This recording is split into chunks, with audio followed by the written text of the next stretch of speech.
友のために恐れ知らずでどんな敵にも勇敢に立ち向かうサムワイズ・ギャムジー。映画ロード・オブ・ザ・リングを見た多くの人がフロドの忠実な友人で勇気あるサムの姿に心を打たれたことでしょう。この作品は多くの人を魅了した名作の一つに数えられています。ですが、トールキン教授による原作指輪物語には映画とは少し違ったサムの姿が描かれています。映画のサムにも多くの美点がありますが、映画の時間内には収まりきらなかった豊かさが原作にはあります。今回の軒の下の動画では、トールキン教授が描いたサムとその物語の姿に改めて着目する意味で、映画のサムと原作のサムの違いを比較してみようと思います。念のためお伝えしておくと、映画の批判が動画の目的ではありません。映像化における改変は致し方ない側面もありますが、映画が劇場公開されて以来、映画を通してトールキン作品に親しむ人が増えた一方で、作者が何を描いたのかに関心を持つ人は減り、映画が標準になってきている印象があります。それは映画が原作に忠実、原作をリスペクトした作品という評判が一人歩きしていることも影響しているかもしれません。指輪物語は1954年からその翌年にかけて3分冊で出版されて以来70年が経過しました。当時でさえ不思議な本と言われましたし、現代の感覚では読みにくいという評価を目にすることもあります。それでも人を感動させる普遍的な魅力がありますし、サムはその魅力のうち大きな部分を担っているキャラクターの一人です。ですから今回は皆さんと一緒に原作のサムの魅力を改めて掘り起こしたいと思います。まだ読んだことのない方にも興味を持っていただけたら本望です。そこで動画の前半は映画は見て原作は未読という方にも本のネタバレにならない範囲で簡単にサムの原作と映画の違いを4つに整理してご紹介します。この4つはいずれも私が個人的に物語の意義に大きく影響を及ぼしていると思うポイントです。後半はその4つの違いから映画では描ききれなかった原作のサムの物語の意義を考察します。原作には映画を見たことがあってもなお読んだらあっと驚く展開が残されています。ですから後半は本のネタバレになるので、そこまで来たら改めてお知らせします。初めて指輪物語を読んだ時、私のお気に入りのキャラクターは断然サムでした。私と同じ方は結構多いのではないかと思います。サムのどんなところにご自分の思い入れがあるか振り返りながらご覧いただけたら嬉しいです。原作と映画におけるサム・ギャムジーの違い、一つ目はフロドとの関係です。映画では2人は初めから親友という関係ですが、原作では旅に出るまでフロドはサムのことをよく知りませんでした。ビルボおよびフロドはいわば地主で、サムは彼らの所有する土地の一角に住む代わりに庭師として労働力を提供するという関係です。その関係はホビットらしく、その上近隣住民から変わり者扱いされていたビルボ・フロドらしく四角四面の形式ばった関係ではなく、よそに比べれば懇意にしている方でした。原作と映画におけるサムの違い、2つ目はフロドについていく覚悟にあります。映画のサムはフロドを見失わないことをガンダルフと約束しました。自らも見失うものかと覚悟を決めています。そのガンダルフとの約束や、結局王の帰還でフロドに帰郷を命じられ泣く泣く帰りかけるのは映画版のアレンジです。原作の場合、サムのこの覚悟というのは約束以上のものとして描かれています。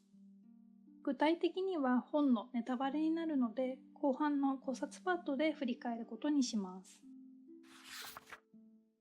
原作と映画におけるサムの違い。3つ目はサムの勇敢さです。映画のサムは初めからフロドを守るためならためらいません。相手がナズグールであろうと剣を構えて前に立ちはだかり、キリスウンゴルの塔では何人もの奥に切りかかりました。ですが、ここで例に挙げた場面はいずれも映画の追加要素です。原作のサムももちろん勇敢なのですが、心臓がつま先まで落ちそうなぐらい怯えながらも恐怖を乗り越えていく様子が描かれ、初めは等身大で共感できるところも多いです。また、キリスウンゴルでは運よく敵と戦わずに済んでいます。その運の良さというのは、指輪物語を読み解く一つの鍵になっています。原作と映画におけるサムの違い。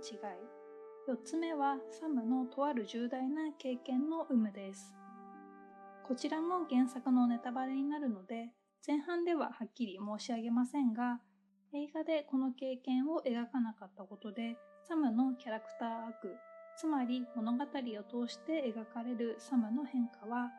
原作とは違ったものになっていると私は考えています。ここまで原作と映画のサムの主要な違いは4つあるというお話をしてきました。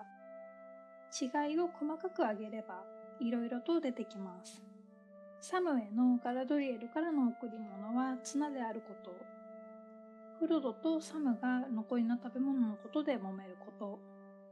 オスギリアスで意気消沈したフロドをサムが奮い立たせたスピーチも部分的に原作からの引用がありますが、戦うに足る尊いものがあるという結論は映画独自のものです。サムの描写の何を大切に思うかはファンの数だけあるはずですが、私が思う原作と映画でサムが違うと思う主要なポイントはこの4つにまとめることができると思います。それではここからはこれまで取り上げてきたフロドとサムの関係、サムの勇敢さ、サムの覚悟、サムのとある経験の有無の4つから映画では描ききれなかったサムの物語の意義を考察します。なお、この先は原作のネタバレがあるので、指輪物語読了後にご覧いただくことをお勧めします。原作と映画におけるサムの違い。一つ目は立場の変更でした。映画のサムはフロドの親友で、社会的階層がはっきり描かれることはありませんでした。一方、原作において、もともとは知り合いという程度の付き合いで、基本の関係は主従でした。それが物語とサムにどう影響しているのでしょうか。サムの動機の根幹は、主人への愛とフロドへの忠誠心でした。この2つとそこから生じる謙虚さが原作におけるサムの美徳でもあります。主人としてのフロドの務めは、サムを自分の庇護のもとに置くこと、そして献身に対して報酬を与えることもあるでしょう。実際、フロドが西方へ旅立つ前に、袋小路屋敷を含むフロドの財産のすべてがサムに与えられました。映画のサムにも主従の関係を思わせる発言はいくつかあります。例えば、フロドのことをフロド様と呼ぶことがあったり、ファラミルに護衛かと問われて、庭師だと答えたことに、単なる友人関係ではない様子を伺うことはできます。ですが、王の帰還でピピンを見送るメリーがアラゴルンに対し、自身とピピンの友情をフロドとサムの関係になぞらえたことにも表れているように、映画におけるフロドとサムの基本の関係は友人だと思います。友情がどんなものかは一概には言えないでしょう。ですが、友情が成立するのは少なくとも対等な関係だからではないでしょうか。そして映画ではフロドとサムが友人という関係であるところで、サムの側の献身と忠誠心を描くことには成功しているのですが、フロドからサムに対しては何もしていないように見え、2人の友情が不均衡に見えてしまいます。この不均衡に見える友情が演出によって補われなかったことで、映画のフロドは反感が持たれることが多いのかもしれません。必ずしも階級社会を肯定する意図はありませんが、フロドとサムの関係が主人と従者であることは、サムの動機の根幹である主人への愛とフロドへの忠誠心を描く上で欠かせない背景であると考えています。立場の変更によって起こるサムの原作と映画のキャラクターアークの違いは明白です。本のサムは旅の前には読み書きができることが普通ではない、比較的貧しい庭師の家庭で育ちました。ところが彼が他のホビットと違ったのは、ビルボに読み書きと詩を教え込まれ、エルフに憧れる心が育まれているということでした。その特異性はサムが父親にエルフだの竜だの抜かすなと忠告されていたことや、サムに竜のことを考えてみるよう言われたテド・サンリマンが真っ平だと断ったことからも明らかです。フロドと旅に出ると、初めのうちサムは誤った判断をフロドや周囲に立たされながら経験を重ねていきます。サムはアラゴルンに長らく疑念を持ち、可愛がっていた子馬のビルとの別れに際しては腹を立て、フロドの国に対する憐れみを理解することがなかなかできないでいました。ですが、主人への愛と忠誠心によって謙虚さを保ち、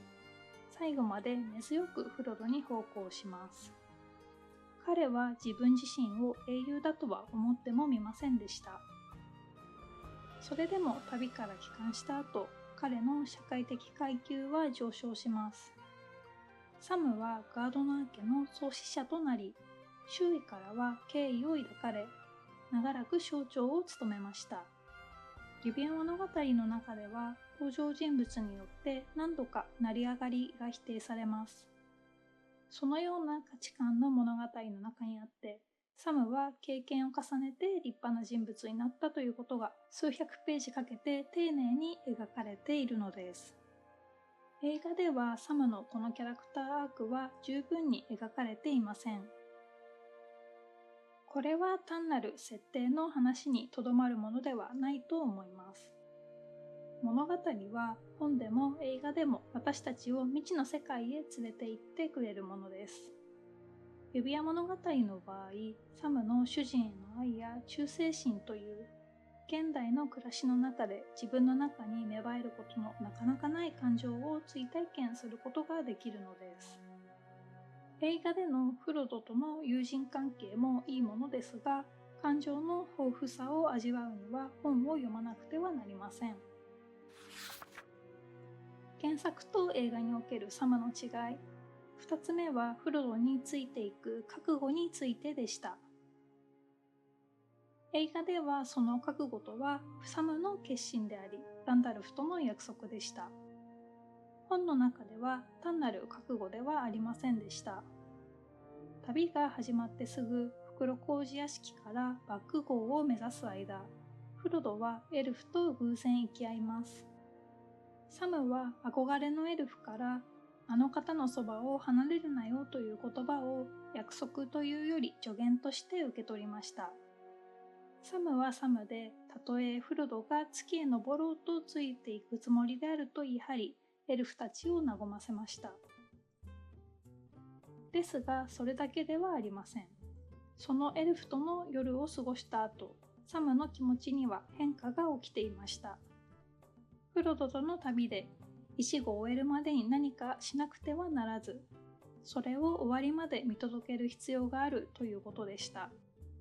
フロドがそう話すサムを見たところ、奇妙な変化がサムに起こったようでした。この部分は中津国の世界の成り立ちを理解することで読み解くことができる記述で、類似のものは指輪物語の中で散見されます。ご自分で読み解く楽しみを取っておく意味でも、ここでははっきり申し上げることはしませんが、サムの覚悟というものは単に自分だけのものではなく、自分の認識以上の何かに突き動かされてフロドとの旅を共にしているということが伺える場面です。映画ではサムのことに限らず、このような奇妙だったり不思議な感覚がおおよそ取り払われている点は原作と映画の大きな違いと言えると思います。サムには他にもこういう場面がありますが、次のポイントもこの感覚に通じるものです。